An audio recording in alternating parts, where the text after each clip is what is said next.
Salut, nous sommes le vendredi 11 juillet. Je viens vous parler du tag l'ivresse de milieu d'année. Euh, j'ai vu chez Cohen Books, il est bien ce livre. Bon, après, chacun le combine à sa sauce. Il y a 10 questions, à peu près, plus ou moins. J'attache les cheveux parce qu'il fait déjà chaud. Il y a 10 questions et ouais, j'avais envie de le faire, même si je suis pas quelqu'un qui fait trop de tags. Mais là, je vais le faire. Alors déjà, la première question, nombre de livres lus cette année. Je vous avouerai que cette question, je la pose, mais en fait, je ne vais pas y répondre. Je ne compte pas mes livres, alors chacun fait comme il veut, mais je suis allergique aux chiffres. Ça ne m'intéresse pas en fait de savoir combien de livres je lis chaque année, ni dans le mois. C'est quand je fais mes bilans livresques en fait, je mets que mes coups de cœur. Je mets pas autre chose. Je mets pas combien de livres j'ai lu parce que je ne chronique pas tout et parce que ouais non je compte pas. Je suis pas quelqu'un qui enfin je suis pas basée sur ça. En fait je lis, c'est tout. Je C'est tout, c'est comme ça. Mes trois meilleures lectures, c'est la deuxième question. Mais pour autant, pour la première question de combien de nombre de livres que vous avez lus, si vous aimez compter, c'est chacun son challenge, quoi. Je dis pas que c'est pas bien. Je suis cynique quand j'en parle, plutôt ironique, mais parce que j'en ai déjà parlé hein, sur les chiffres, mais ça m'intéresse pas en fait. Je suis vraiment pas intéressée. Deuxième question, mes trois meilleures lectures de l'année. Donc ça va. Il y a plusieurs questions qui vont se rejoindre de toute façon. Mes trois meilleures lectures de l'année, eh ben, c'est Sylvia Valon, c'est Cœur Noir, c'est un livre qui m'a bouleversée, c'est un très très très gros coup de cœur. C'est un roman bouleversant, intense, c'est une résilience, c'est a-t-on le droit à une deuxième chance. C'est au niveau de la narration, c'est assez fort, il y a énormément de tension et j'ai adoré les personnages, j'ai adoré Emilia, j'ai adoré Bruno, le village de Sassaya et puis le père d'Emilia. Ouais, c'est une histoire d'amour, de violence et de rédemption. C'est vraiment, vraiment un livre à lire. Lisez-le. Je pense que pour l'instant, en fin d'année, ça sera, je pense, ma meilleure lecture. Mon super gros coup de cœur de l'année, je pense. Et je vais peut-être avoir des surprises, mais pour l'instant, je pense que c'est ça. Ensuite, en Chien des Ozarks, d'Eli Cranor, c'est chez... alors, Sylvia Valon, c'est chez Liana Levy. Lisez-le, franchement, lisez-le. Et Eli Cranor, Chien des Ozarks, je l'ai lu à début d'année 2024, je crois. J'ai beaucoup aimé. C'est d'un réalisme inquiétant, c'est quasiment documentaire. C'est un portrait de vie dans les monts des Ozarks. C'est les forces brutes de la nature et une société plus sauvage que jamais. Et quel espoir reste-t-il pour l'humain? Eli Cranor, ouais, c'est quelqu'un qui a les mots, c'est assez fort. On parle de Jérémia, de sa petite fille Johanna, Jérémia qui élève sa petite fille parce que son fils est en prison, parce qu'il a tué quelqu'un. Euh, et puis c'est aussi Jérémia qui était un ancien vétéran, sa petite fille va disparaître. Et dedans on parle, j'espère que vous n'entendez pas trop les travaux, et dedans on parle de jusqu'où peut-on aller pour sauver ce qu'on aime. On parle aussi de suprémacistes, d'autodéfense, d'une région qui est sabotée par les dealers de meth. Euh, et c'est... en fait, on n'arrêtera pas Jérémia pour lui retrouver Johanna. C'est pas un spoil, c'est dès les premiers chapitres on en parle. Un très bon livre, très très vite parce qu'il n'est pas très long. Ouais, il y a 300 pages. Mais que j'ai trouvé magnifique, qui fait partie de mes coups de cœur de cette année. Et mon dernier coup de cœur, c'est Vera Buck, les enfants loups chez Gallmeister. Je ne sais pas si j'ai dit Eli Cranor, c'est chez Sonatine. Les enfants loups de chez Gallmeister. Vera Buck, moi j'ai trouvé que c'était un roman fort, un roman qui parle de communauté, un roman où il y a des choses enfouies, de jeunes femmes qui disparaissent, de, de la vie rude, de la nature impitoyable, de Jacob Lester qui est un village où les gens sont particuliers. C'est à découvrir, il faut découvrir la vérité, faire tout voler en éclats. Et il y a vraiment, vraiment de sombres secrets qui vont se révéler. J'ai adoré, c'est vraiment un très très très bon livre de Vera Buck, Les Enfants Loups. D'ailleurs, c'était une sortie d'août 2024, si je me souviens bien. Et dans les livres, je vous en parlerai après. Donc mes trois coups de cœur romans, ce sont Sylvia Wallon, Ellie Cranor et puis Vera Buck. Je vais vous parler de mes coups de cœur, parce qu'ils font aussi partie de ma vie de lectrice, mes coups de cœur graphiques que j'ai adoré cette année. Il y a La Route, bien sûr. Bien sûr, il y a La Route qui fait partie de l'œuvre de Cormac McCarthy. C'est fait par Manu Larsenet. J'ai vraiment, vraiment beaucoup aimé. C'est hyper noir, c'est hyper dur, ça vous broie le cœur et ça vous prend au trip. J'ai adoré, La Route, tout le monde le connaît. C'est pas une surprise, je ne pense pas, mais c'est vraiment un roman, un graphique noir très sombre. De toute façon, même les couleurs, elles sont là. Elles vous parlent déjà. Dès que vous ouvrez le livre, vous savez. Voilà la première page. Dès que vous ouvrez, vous savez. Mon deuxième. Alors pour le coup, il n'y a pas de premier, deuxième, troisième. C'est trois livres en plus tout à fait différents. Ils sont chacun dans leur catégorie. Les premiers, 109, de Jean-Christophe Chauzy, que j'ai rencontré, qui est un auteur, dessinateur, découvrez-le. Moi, j'ai beaucoup, beaucoup aimé discuter avec l'auteur. Je l'ai rencontré sur Nancy, à la Parenthèse, qui est une librairie que de BD et manga. Donc, voici, il m'a fait ça, mais très vite. Et c'est impressionnant. Donc, 109, c'est son histoire. C'est bouleversant. C'est ce qui lui est arrivé, c'est sa vie en fait qui ne tenait qu'à des tuyaux et il a eu besoin d'une greffe. C'est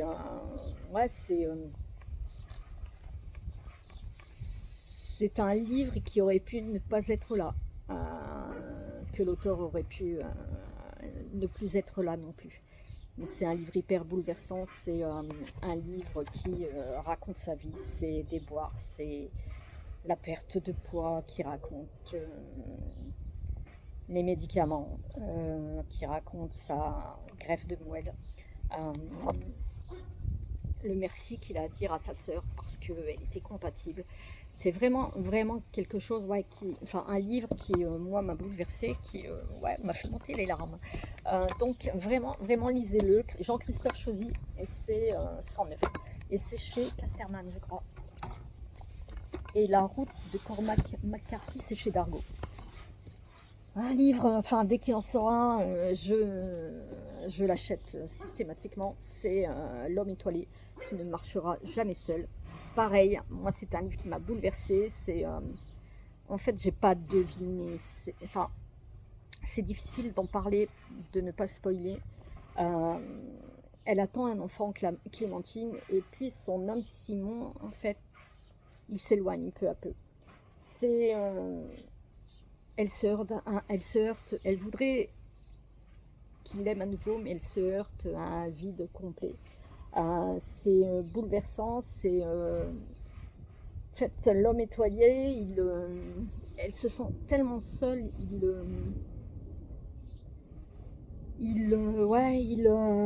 explore les méandres de la solitude, toujours avec délicatesse et sensibilité.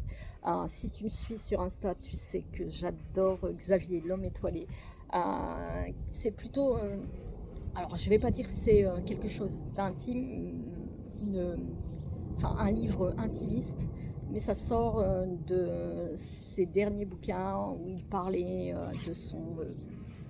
de son métier qui est infirmier en... Alors entre les travaux, les oiseaux, les avions, qui est infirmier en fin de vie, je ne sais plus comment on dit. Donc voilà, Clémentine. J'ai adoré cette Clémentine. J'ai adoré découvrir ce qui lui est arrivé. Ouais, je le répète, hein, quasiment tous les bouquins, c'est bouleversant et c'est vraiment, ouais, c'est difficile en fait. C'est difficile d'attendre un enfant et de se retrouver seul. Euh, Ma bonne surprise, je sais pas si j'ai eu une bonne surprise de lecture. Euh, je vais dire si, peut-être. Si j'arrive à le retrouver, il est là, mais je ne sais où. Happy dit mon chien t'arrête. Mince alors, où il est? Je cherche mon livre et je le trouve pas. Ma plus grosse surprise, bon, mince là. Ma grosse surprise, oui, c'est comment il s'appelle? Je l'ai pas là. Je l'avais. Hein. Il a disparu où? Je ne sais pas. Ma grosse surprise, c'est Pierre Giorgio Puliti avec les chats noirs, la librairie des chats noirs. C'est vraiment une. Alors, j'y suis allée à petits pas. J'y suis allée tout doucement parce que je suis pas trop cozy mystery. Il me faisait penser, enfin la couverture, tout ça, ça faisait penser à un cozy mystery. En fait, c'en est pas un. J'ai adoré le personnage principal. Euh, j'ai beaucoup aimé. J'attends la suite. Euh, c'est un livre qui, en fait, à la fin, tu vas... Enfin, et je m'attendais pas du tout à ça. Ce libraire, il est lunatique, il est un peu comme les Italiens, très impulsif. Et j'ai beaucoup aimé. Si, il est là, il doit être à mes pieds. Je vais vous montrer.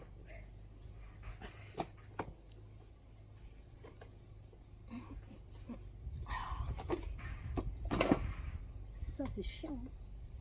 Le fauteuil roulant et tout prendre. C'est la librairie des chats noirs, voilà, ouais. Et j'attends le deuxième qui sort au mois d'octobre. Donc, je réponds à une autre question. J'ai vraiment adoré. C'est Marzio Montecristo. C'est qui a sa librairie, qui est impulsif, qui a des chats noirs, mais qui travaille avec une femme qui, heureusement, elle est là parce que lui, il est très lunatique et parfois on lui demande des titres qui n'existent pas. On lui dit une couverture on lui parle d'une couverture, mais sans titre, donc il trouve parfois les lecteurs un peu indésirables. Pour un libraire, c'est assez, assez troublant, mais ouais, il y a des meurtres, malgré la couverture. Les meurtres, ils sont assez édifiants. Je vous laisse découvrir. Franchement, c'est que ce soit les meurtres, que ce soit le libraire, que ce soit la fin. Moi, ça m'a... Ouais, je m'attendais pas du tout à ça. Je m'attendais à quelque chose de très doux, mais pas du tout. Donc, lisez-le. Je sais, c'est encore en italien. Mais j'en ai lu beaucoup quand même cette année. Donc, la bonne surprise, ben, c'est celui-ci, je dirais. Ouais, la librairie des chats noirs. Le dernier livre à arriver dans ma palle, c'est c'est un livre de la rentrée littéraire. C'est Michel Bussy. Attendez, que j'ai reçu hier. Hein. Donc, il est très beau. On est dans un pays beau vu du ciel, un pays à hauteur d'homme si cruel. On est en octobre 90, c'est un éclair déchire le ciel de Kigali. Le Falcon du président rwandais explose en plein vol. Commence alors 100 jours de terreur et de sang. Les auteurs des tirs de missiles ne seront jamais identifiés. Quelqu'un, pourtant, connaît la vérité. Je n'ai pas encore commencé parce que j'en ai d'autres qui sont en cours. Je ferai un retour sur ce que j'ai reçu pour la rentrée littéraire. J'en parlerai qu'au moment de la sortie.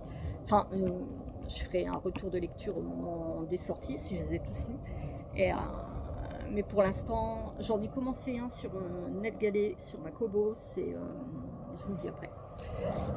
Donc ça, c'est le dernier livre que j'ai reçu.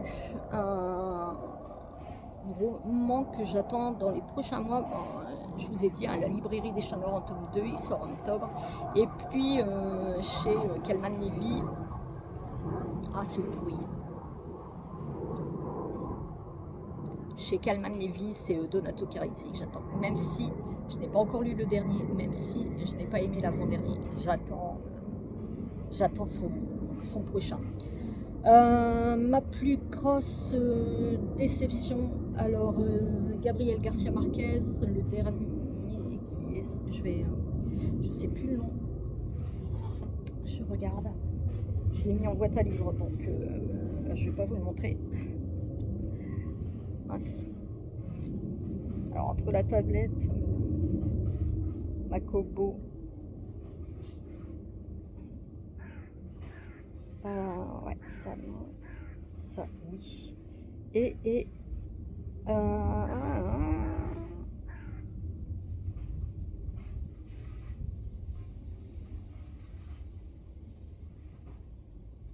nous verrons en août de Gabriel Garcia Marquez. C'est un petit livre, l'auteur ne voulait pas le publier. Je voulais découvrir, mais c'est pas avec celui-ci qu'il fallait que je le découvre. L'auteur ne voulait pas publier ce livre parce qu'il n'était pas terminé, parce qu'il était encore en jachère, on va dire. Et ce sont les descendants et la maison d'édition qui ont choisi de le publier. Je trouve que ce n'est pas une bonne chose. Donc voilà, il fallait écouter l'auteur qui ne voulait pas lui. Donc ouais, c'est une déception, mais je lirai l'auteur pour dans un autre livre, mais pas celui-ci. Quel livre fini? Alors quel est le livre que j'ai terminé? Je dirais alors je regarde. Alors c'est Répondre à la nuit de Agnès Ledigue que j'ai terminé. J'ai beaucoup aimé. C'est une ode à la nature. C'est une opposition entre les fervents chasseurs et ceux qui défendent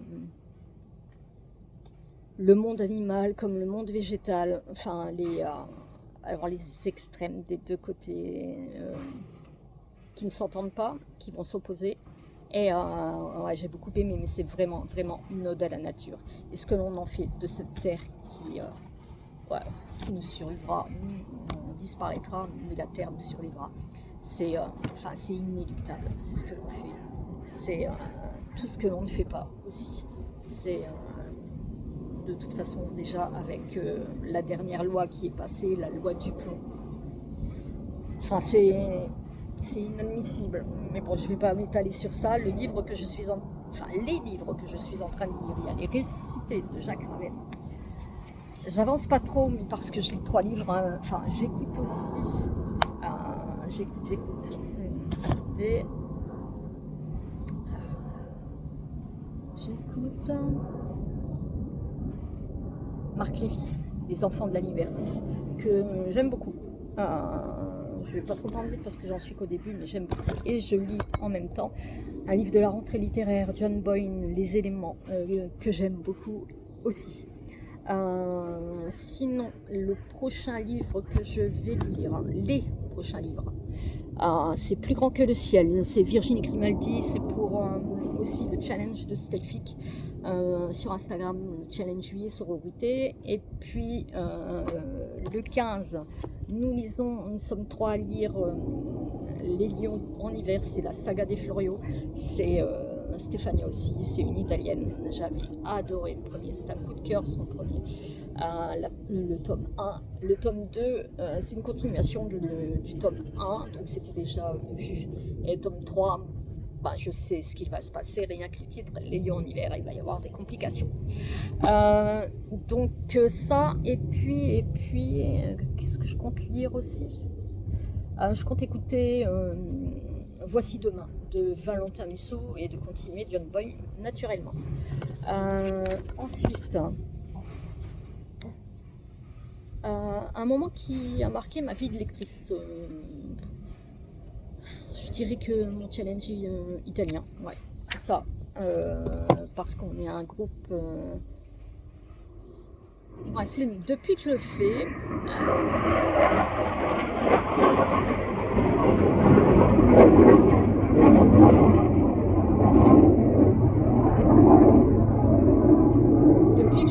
je dirais que c'est le meilleur groupe qu'il y a pour le challenge italien. Il y a énormément de bienveillance, et je le dis alors que d'habitude je ne dis pas, ce mot que je trouve galvaudé. Il y a énormément de bienveillance, il y a énormément de découvertes. DLC, plusieurs se sont embarqués dans DLC. Enfin, c'est un challenge où il n'y a pas de contraintes de toute façon. Je ne sais pas mettre de contraintes. Chacun lit ce qu'il veut. L'important est de lire un auteur italien. Franchement, il devait se terminer en juin.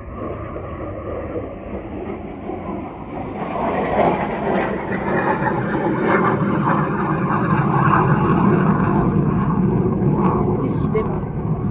Alors, il devait se terminer en juin. Une base aérienne, je ne vais pas dire pas trop loin, c'est quand même assez loin, sauf que on très vite.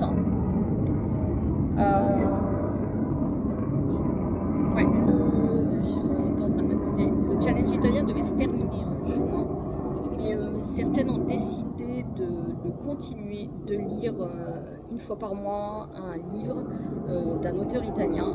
Alors, ouais, go, allons-y. Je suis pour. Maintenant, je pense que je reprendrai quand même avril, mai, juin.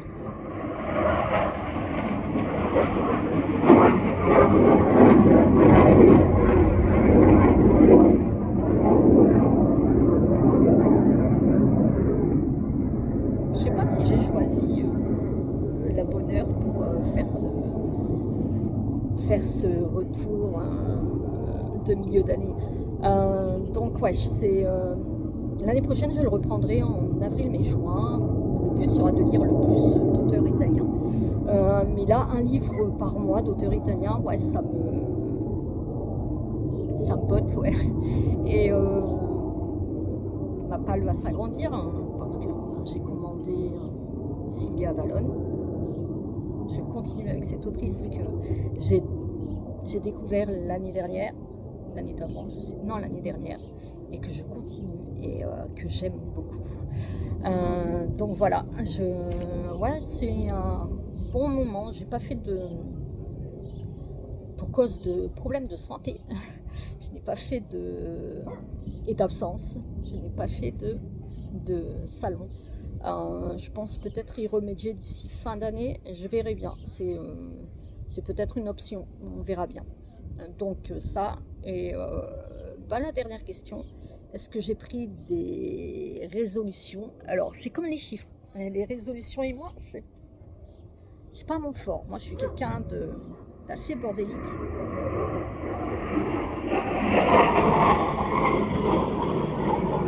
Je vous dis tout.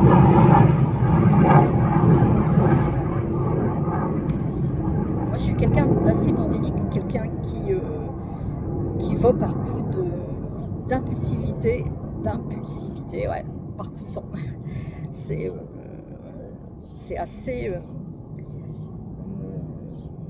quand mon mari commence à râler parce j'en mets un peu partout, des livres un peu partout, des chroniques un peu partout.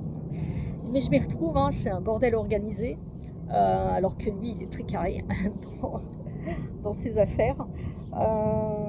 Pour moi, c'est compliqué, mais ça fait partie de mon caractère. Des bonnes résolutions, bon, continuer le challenge italien, de toute façon. Ce que je veux, continuer YouTube, même si j'ai peu d'abonnés, mais c'est pas grave, pour l'instant ça me plaît. Continuer Insta, même si en ce moment je poste tous les jours, mais je suis assez irrégulière ouais, je poste quand j'ai envie ou bien quand j'ai des trucs bien particulier. Après, au mois de juillet, fin juillet, ça va être un peu compliqué parce que je vais voir Imagine Dragons, parce que je vais être mamie numéro 3. Donc la vie perso va prendre les devants et c'est très bien. Mes déceptions, est-ce que c'est cette année? Non, c'était l'année dernière, donc je vais pas en parler. Est-ce que ce que je veux plus faire, peut-être c'est compliqué parce que peut-être moins donné, comment dire, parce que quand j'aime, j'aime entièrement, que ce soit amoureusement, amicalement, etc. Et que parfois, je me fais avoir. Donc, ouais, c'est peut-être ce qu'il faut que je change. Ça va être difficile parce que je suis assez à l'écoute malgré tout. Mais après, je donne assez facilement. Maintenant, je reprends aussi assez facilement à partir du moment où je m'aperçois que tu te fous de moi, tu te moques de moi. Excusez-moi. C'est assez compliqué dans ces cas-là et j'en veux énormément. Même si je ne dis rien, mais j'en veux énormément aux gens qui se sont servis, bon allez, on laisse passer. Mais j'aimerais continuer. Maintenant, est-ce que j'attends quelque chose? Non, j'attends rien, juste des lectures, juste le kiff. Je serai jamais une blogueuse littéraire. Enfin, je serai jamais une chroniqueuse littéraire vue, revue, etc. Parce que déjà, je lis certainement pas assez, même si pour moi, je lis déjà beaucoup. Et puis, j'aime pas, même si là je me montre, j'aime pas me montrer ailleurs. J'aime pas, je suis très, même si on ne voit pas, je suis très réservée normalement quand je vois les gens. Et je suis quelqu'un qui dit trop les choses, mais quand quelqu'un qui dit les choses, mais qui assume ce qu'elle dit, donc quand je peux me prendre la tête avec un attaché de presse, puis revenir dessus et c'est terminé. Mais je peux aussi dire qu'un tel, je me désabonne, mais rester sur ma position. Il y en a d'autres qui disent des choses et qui restent pas sur leur position. En fait, j'aime pas les faux culs. Et quand je dis que je suis entière, c'est que je suis entière. Donc voilà, c'est tout. Continuer les YouTube, continuer Insta, continuer TikTok. Maintenant, je mets automatiquement Facebook, j'en sais rien. Après, c'est vraiment chronophage. Mais essayer de faire un peu plus de salon. Maintenant, on verra bien. Parce que dans ma vie de lectrice aussi, ce que j'ai beaucoup aimé, c'est mon challenge italien, mais aussi pallier aussi à nos vacances qui étaient en Italie. J'aimerais repartir l'année prochaine en Italie. J'espère que ça sera. Mais j'ai vraiment eu un coup de cœur pour je me suis vraiment sentie chez moi. J'ai aimé leur architecture. J'ai aimé l'ambiance. J'ai aimé. C'est très. J'ai beaucoup aimé. C'est tout. Donc voilà mon bilan de fin d'année, de milieu d'année. J'espère que ça vous a plu. Dites-moi vous vos coups de cœur. Votre coup de cœur, si vous n'en avez pas eu du tout, mais dites-moi votre coup de cœur. Je vous remercie, je vous souhaite un bon week-end prolongé certainement, et puis je vous dis à bientôt. Ciao ciao.